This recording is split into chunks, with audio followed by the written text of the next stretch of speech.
മക്കളുടെ കുഞ്ഞുങ്ങളുടെ പോരായ്മകളെപ്പറ്റി മാതാപിതാക്കൾ പരാതിയൊക്കെ ആയിട്ട് നീങ്ങും ആദ്യം നോക്കേണ്ടത് നമ്മുടെ ലൈഫിലേക്കാണ്.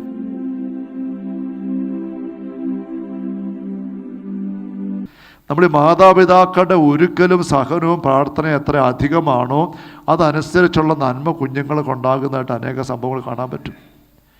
മക്കളുടെ കുഞ്ഞുങ്ങളുടെ പോരായ്മകളെപ്പറ്റി മാതാപിതാക്കൾ പരാതിയൊക്കെ ആയിട്ട് നീങ്ങും ആദ്യം നോക്കേണ്ടത് നമ്മുടെ ലൈഫിലേക്കാണ്. ഇങ്ങനെ വിചിന്തനമുണ്ട്, നിരീക്ഷണമുണ്ട്. വചനത്തിൽ ആദത്തിന് ഹവ്വയ്ക്ക് 2 മക്കളാണ്, കായേനും ആബേലും. എന്തുകൊണ്ട് 2 പേർക്ക് 2 സ്വഭാവമായി പോയത്? അതേപ്പറ്റി ഒരു വ്യാഖ്യാനം വിശദീകരണം കിടക്കുന്നത് ഇങ്ങനെയാണ്: കായേനുണ്ടായത് അവർ ദൈവത്തോട് മറുതലിച്ചിരുന്നപ്പോഴാണ്.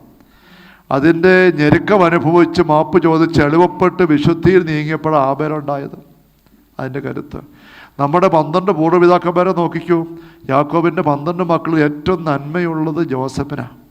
ബാക്കി ചേട്ടായിമാരെല്ലാം സകല വൃത്തികേടും ഉള്ളവരാണ്. കള്ളത്തരവും കൊലപാതകവും വ്യഭിചാരം എല്ലാ വൃത്തികേടും ഉണ്ട് അവർക്ക്, കാണാൻ പറ്റും ബൈബിളുണ്ട്. എന്തുകൊണ്ട് ജോസഫിന് ഇത്ര നന്മ വന്നു? ജോസഫ് എന്ന കൊച്ച് ഉണ്ടാകാൻ അമ്മ റാഖേലിന് വർഷങ്ങളുടെ താമസം വന്നു. ബാക്കി ഭാര്യമാരിൽ കുഞ്ഞുങ്ങളുണ്ടായി. 2 ഭാര്യമാരും 2 തോഴിമാരുമാണ് 4. ബാക്കി 3 പേര് യാക്കോബിന് പെട്ടെന്ന് എടുത്ത് കുഞ്ഞുങ്ങളുണ്ടായി. 10 മക്കളുണ്ടായി. എന്നിട്ട് റാഖേൽ കുഞ്ഞുങ്ങളുണ്ടാകുന്നില്ല. അപ്പോൾ റാഖേൽ കരഞ്ഞ് വിഷമിച്ച് നാണക്കേട് അവമാനം ഏറ്റ് ഇങ്ങനെ കരഞ്ഞ് വഴക്കുണ്ടാക്കുന്നുണ്ട്. യാക്കോബ് കാണാൻ വായിക്കാൻ പറ്റും. യാക്കോബ് ഞാനാണോ ദൈവമല്ല കുഞ്ഞിനെ തരണം, നീ പ്രാർത്ഥിക്കല്ല, എന്നാ കാണിക്കുന്നത്? അങ്ങനെ വർഷങ്ങൾ ഒഴുകി എളുപ്പപ്പെട്ട് നൊന്ത് പ്രാർത്ഥിച്ചുണ്ടായ കുഞ്ഞാണ് ജോസഫ്. ആ 12 മക്കൾ ഏറ്റവും വിശുദ്ധിയുള്ള കുഞ്ഞ് ജോസഫാണ്.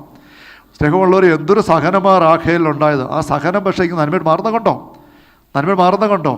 ഏതൊരു സഹനവും ദുരന്തവും നമ്മൾ എടുക്കേണ്ട പോലെ എടുക്കാവുക ഇരട്ടി നന്മയായിട്ട് മാറും. റോമ 8:20 നമുക്കറിയാമല്ലോ. എല്ലാം ദൈവം നന്മയ്ക്കായിട്ട് പരിണമിക്കും.